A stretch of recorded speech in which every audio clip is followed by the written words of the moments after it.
नमस्कार दोस्तों, आज की क्लास में हम पढ़ने वाले हैं डॉक्टर बच्चन सिंह की पुस्तक से सूरदास के संबंध में।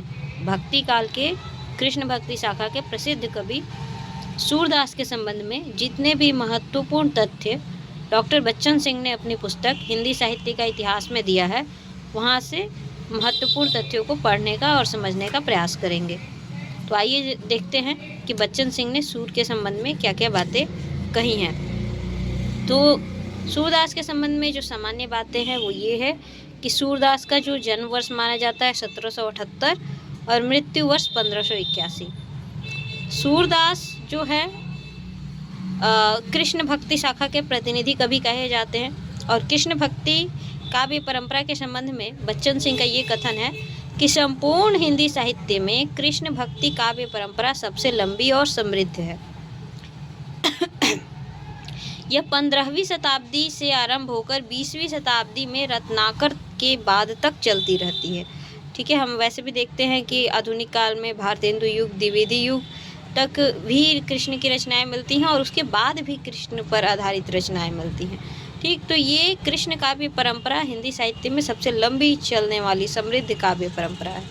ठीक, आगे बच्चन सिंह एक महत्वपूर्ण स्टेटमेंट देते हैं कि जैसे भक्ति काल में कई सारी काव्य धाराएं चली, निर्गुण काव्य धारा, निर्गुण में ज्ञान मार्गी, प्रेम मार्गी और सगुण में कृष्ण भक्ति शाखा, राम भक्ति शाखा। तो इस संबंध में बच्चन सिंह कहते हैं कि संत कवियों में कबीर के बाद के कवि वैसे ही दिखाई पड़ते हैं जैसे चंद्रोदय के बाद नक्षत्र मालिकाएं।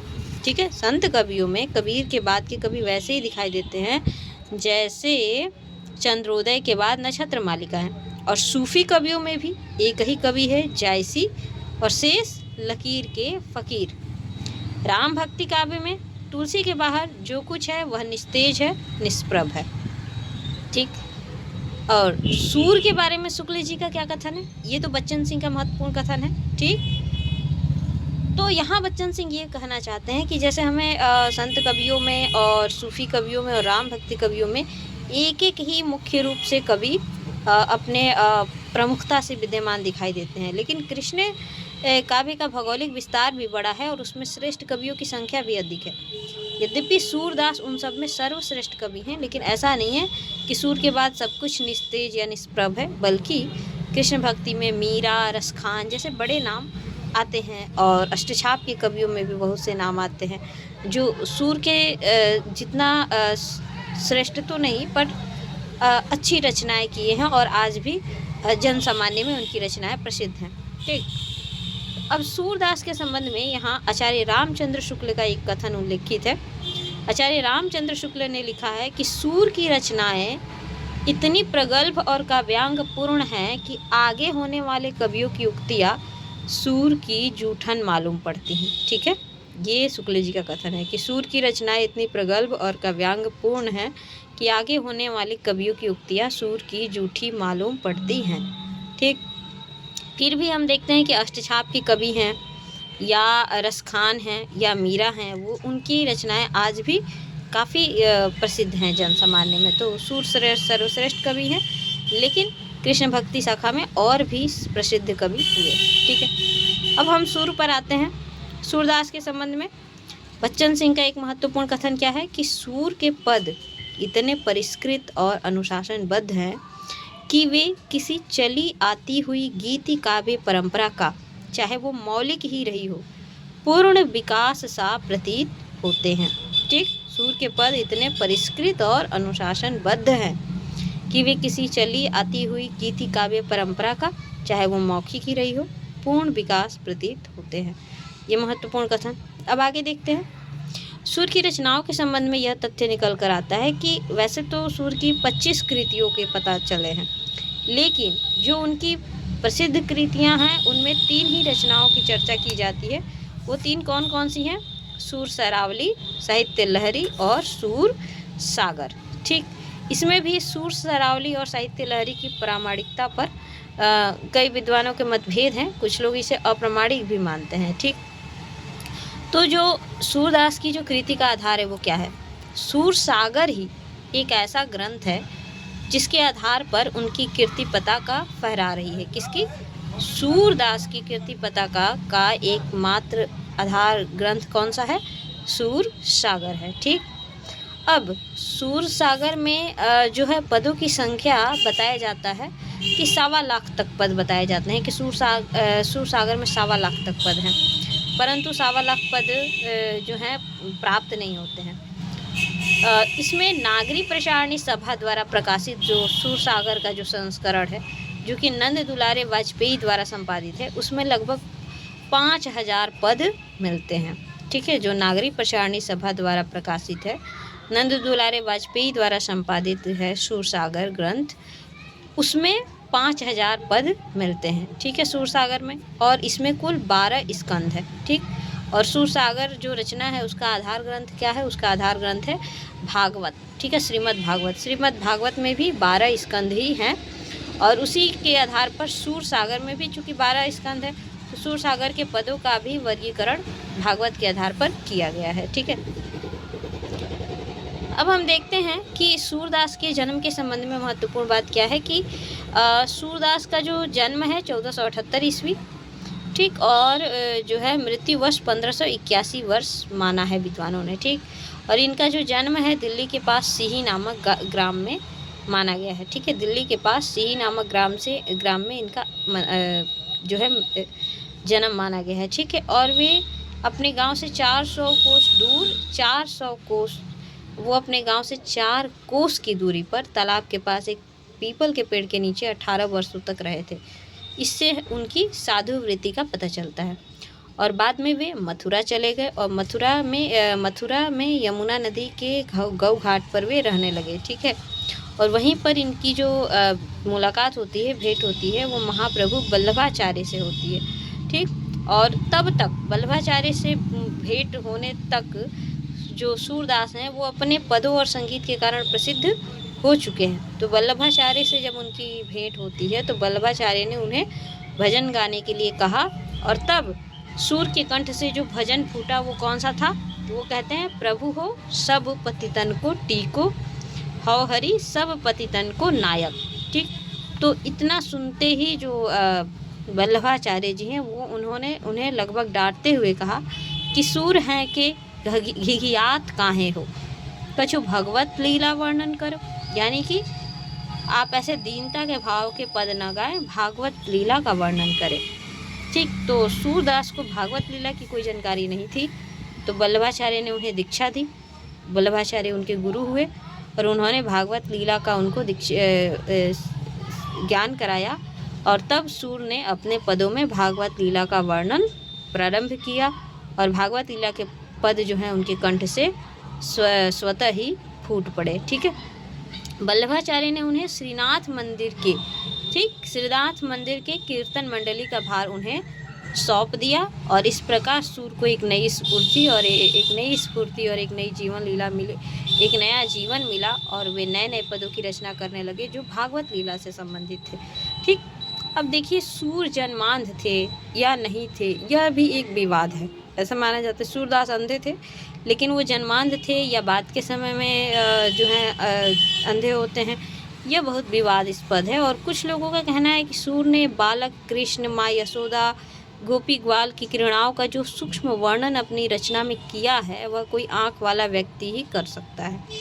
ठीक, तो ऐसा भी हो सकता है कि अपने जीवन के आरंभिक दिनों में उन्होंने संसार का प्रत्यक्ष अनुभव किया हो, और बाद में किसी कारणवश उनकी आंखें जाती रही हो।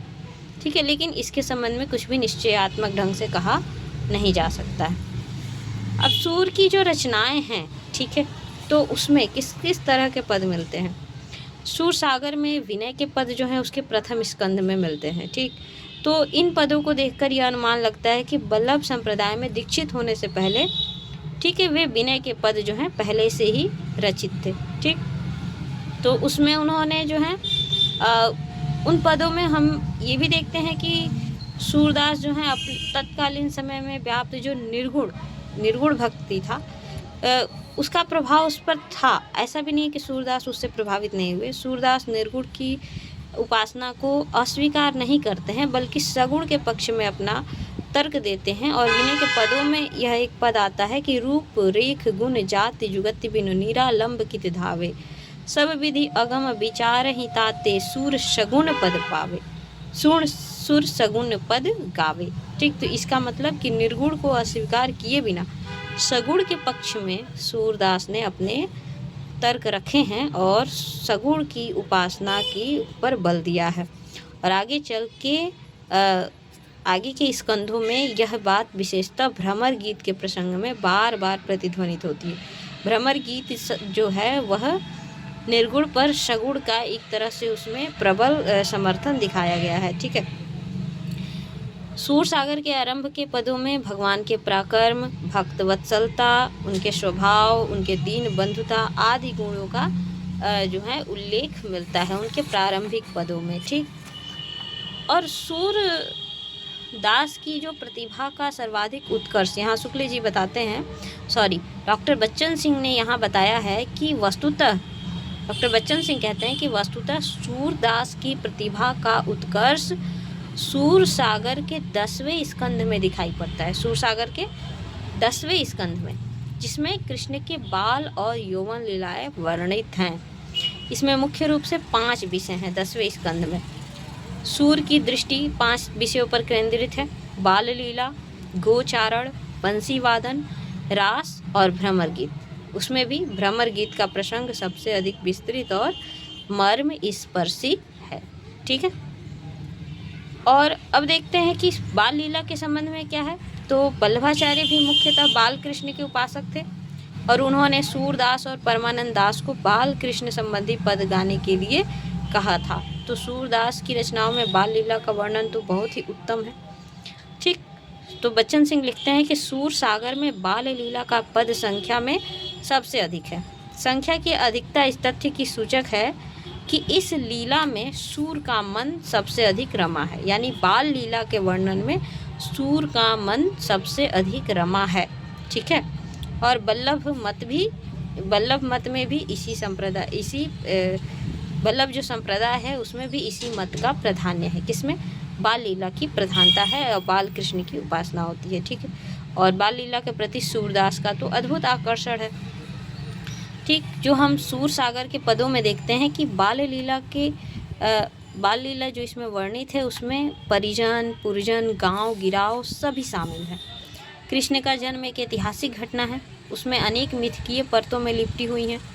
सूर की बाल लीला में मिथकीय परतों के अलावा एक ऐसा परत भी है जिसमें सबकी शिरकत होती है, उत्सव भी होता है। उस सामूहिक नृत्य, गान, उल्लास को क्या आज के युग में लौटाया जा सकता है? यानी सूर का जो बाल लीला का वर्णन है वो एक जीवन उत्सव है, एक उत्सव लीला है। कृष्ण के जीवन के बाल लीला के मिथकीय अंश, जिसमें कृष्ण पुर्तका, षटकासुर आदि का वध करते हैं, उसको छोड़ दे तो भी बाल लीला की सौंदर्य चेतना खंडित नहीं होती है। बाल लीला के दर्शक मंडली से देवताओं के हुजूम को अलग कर दिया जाए तो भी यह उत्सव क्षतिग्रस्त नहीं होता। ये बच्चन सिंह का विचार है। इस दैवीय प्रभा मंडल से मुक्त होकर पाठक घाटे में नहीं रहता, लाभ में ही रहता है। वह अपनी स्वयं की बाल लीलाओं के इर्द गिर्द पहुँच जाएगा। यानी सूर सागर में जो बाल लीला का वर्णन है वह एक सामान्य मानवीय धरातल पर नजर आता है। ठीक है, अब देखिए बाल लीला के अतिरिक्त इसमें कृष्ण और राधा के प्रेम संदर्भों का भी वर्णन है। ठीक, इसमें राधा कृष्ण और गोपी कृष्ण के प्रेम का बहुत ही सुंदर वर्णन है। ठीक है, इसमें कृष्ण जो हैं, कृष्ण के मथुरा चले जाने पर भी गोपियों का कृष्ण के प्रति प्रेम नहीं छूटता। ठीक, क्योंकि उद्धव से गोपियाँ कहती हैं कि लड़िकाई को प्रेम कहो अली, कैसे करके छूटत। तो कृष्ण के मथुरा चले जाने पर भी वह प्रेम कभी छूटता नहीं है। धीरे धीरे वह ब्रज के तृण, लता, विरुथी, धूल के अणु, परमाणु और ब्रज के जीवन के स्पंदन में इस तरह घुल मिल गया है। वह कृष्ण का प्रेम की निधु वन में उसकी खनक आज भी सुनाई पड़ती है। यह प्रेम भागवत प्रेम हो या ना हो, मानवीय प्रेम अवश्य है। ठीक, कृष्ण और राधा और गोपियों के प्रेम प्रसंग के संदर्भ में हमें कृष्ण और राधा के अनुपम सौंदर्य का वर्णन भी देखने को मिलता है। कृष्ण के अप्रतिम सौंदर्य पर राधा सहित सभी गोपियाँ मुग्ध हैं और राधा के रूप सौंदर्य का तो कहना ही क्या। और इस प्रकार राधा और कृष्ण दो अतिशय रूपवान व्यक्तियों का आकर्षण नितांत स्वाभाविक है। तो हमें यहाँ पर कृष्ण के भी अनुपम सौंदर्य और राधा के भी अप्रतिम सौंदर्य का वर्णन देखने को मिलता है। अब जो सबसे महत्वपूर्ण अंश है सूर सागर का, वो है भ्रमर गीत। तो भ्रमर गीत के संदर्भ में बच्चन सिंह क्या लिखते हैं कि सूर का भ्रमर गीत वियोग श्रृंगार का सर्वोच्च शिखर है। ठीक, सूर का भ्रमर गीत वियोग श्रृंगार का सर्वोच्च शिखर है। विरह की इतनी वैविध्यपूर्ण मानसिक दशाएं शायद ही कहीं मिले। पूरा भ्रमर गीत वक्रोक्तियों से भरा पड़ा है। उद्धव का संदेश जले पर नमक छिड़कने का काम करता है। कृष्ण नटखट हैं। कृष्ण नटखट तो थे ही। उद्धव को फुसलाया कि तुम पंडित आदमी हो, ज्ञानी हो, गुणी हो। गोपियों को निर्गुणोपासना का मर्म समझाकर उनकी विरह वेदना को शांत कर दो। रथारूढ़ उद्धव ब्रज पहुंचते हैं और वे गोपियों को संदेश दे ही रहे थे कि एक भौरा उधर से आ पहुंचा और यहीं से भ्रमर गीत की शुरुआत होती है। इसका संकेत भागवत में भी है, पर सूर ने इसके बहाने व्यंग्योक्तियों की भ्रमार कर दी है। यानी गोपियाँ जो उद्धव के निर्गुण उपासना पर व्यंग करती हैं, वो किसके माध्यम से? भौरे के माध्यम से करती हैं। तो सूर ने उस भौरे के माध्यम से व्यंग्योक्तियों की भ्रमार कर दी है। भ्रमर जो है इसमें कृष्ण और उद्धव दोनों को प्रतीकित करता है। ठीक है, कृष्ण को भी और उद्धव को भी, दोनों को भ्रमर के माध्यम से प्रतीकात्मक ढंग से व्यंग्योक्तियाँ सुनाई जाती हैं। भ्रमर गीत में उद्धव और भ्रमर को बार बार संबोधित किया गया है। जहाँ उद्धव को संबोधित है वहाँ गोपियाँ सीधे उद्धव से शास्त्रार्थ करती हैं, और जहाँ भ्रमर को संबोधित किया गया है वहाँ व्यंग्योक्तियों की वाण वर्षा तो देखने ही लायक है। संख्या में वक्रोक्तियाँ अधिक हैं इसमें। ठीक, और भ्रमर गीत का महत्वपूर्ण बात क्या है कि भ्रमर गीत के बहाने निर्गुणोपासना की धज्जियाँ उड़ाने में सूर ने कोई कसर नहीं छोड़ी है। तो यहाँ पर आपको बताया गया था कि जो भ्रमर गीत है उसमें क्या किया गया है, निर्गुण पर सगुण की जो है समर्थन किया गया है। निर्गुण की अपेक्षा सगुण का समर्थन देखने को मिलता है। ठीक, कि उस समय निर्गुण उपासना की खूब चर्चा थी, तो सूर का ध्यान इधर कैसे न जाता, और सूर ने इधर ध्यान दिया और निर्गुण उपासना की अपेक्षा सगुण उपासना पर बल दिया, और सगुण उपासना के समर्थन में प्रबल तर्क भी प्रस्तुत किए हैं। ठीक है, गोपियों के माध्यम से। ठीक है, तो यहाँ पर ये महत्वपूर्ण बातें निकल कर आती हैं। साथ ही इसमें कृष्ण के मथुरा प्रवास के बाद, है ना, गोपियों का जो व्यंग है वो इस पर भी है कि कृष्ण के व्यवहार में कोई परिवर्तन, यानी एक तरह से यहाँ पे उल्लाहना, ठीक है, शिकायती अंदाज में गोपियों का उल्लाहना भी देखने को आता है। कुब्जा के प्रति जो है उनका भाव उभरता है, जो उनका असूया भाव है वह भी उभर कर आता है। ठीक है, और किस तरह से वो कृष्ण को उल्लाहना देती हुई कहती हैं कि कुब्जा के संबंध में और में राजा के एक सामंती पक्ष को उजागर करते हुए गोपियाँ कहती हैं कि अब हरि गोकुल काहे को आवती, चाहत नवजोबनिया, सूरदास प्रभु तजी कामरी, अब हरि भय चिकनिया। ठीक, इस प्रकार वो कृष्ण पर एक तरह से उपालंभ देती हैं। ठीक, लेकिन फिर भी कृष्ण भले कितने भी दूर चले जाएं, लेकिन भला कृष्ण गोपियों को कैसे विस्मृत हो सकते हैं। गोपियों के तो हृदय में कृष्ण बसे हुए हैं। इस प्रकार पद आता है कि उर्मे माखन चोर गड़े हैं, अब कैसे हूँ निकसत नाही उद्धव अब कैसे हूँ निकसत नाही उद्धव तिरछे है जो अड़े। ठीक, और इसके साथ साथ यशोदा का कृष्ण को भेजा हुआ संदेश भी आता है। यशोदा की मातृ व्यथा का स्वर जो है अत्यंत करुण हो उठा है, और वो कहती हैं संदेशो देवकी सो कहियो जाए, यानी उद्धव से के माध्यम से देवकी को संदेश भिजवाती हैं यशोदा जी कृष्ण की भली प्रकार से देखभाल करने के लिए। ठीक, और इसी के साथ ही उसमें राधा का प्रसंग, इस प्रेम प्रसंग में राधा की त्रासदी की ओर प्रायः किसी का ध्यान नहीं जाता है। पूरे भ्रमर गीत प्रसंग में राधा बहुत मौन है। ठीक, राधा जो है वह चंचल प्रगल्भ बालिका भ्रमर गीत प्रसंग में कुछ शब्द कहकर ही मौन हो जाती हैं। कौन? राधा। बच्चन सिंह लिखते हैं कि इस पूरे प्रेम प्रसंग में राधा की त्रासदी की ओर प्रायः किसी का ध्यान नहीं जाता। वह चंचल प्रगल्भ बालिका भ्रमर गीत प्रसंग में कुछ शब्द कहकर मौन होती है तो मौन वह कभी टूटता नहीं है। उद्धव ने राधा के हाथ में कृष्ण की एक चिट्ठी दी और चिट्ठी पर राधा की प्रतिक्रिया कुछ इन शब्दों में व्यक्त किया गया है। निरखत अंक श्याम सुंदर के बार बार लगावत छाती, लोचन जल कागज में सिमिल के है गई श्याम श्याम की पाती।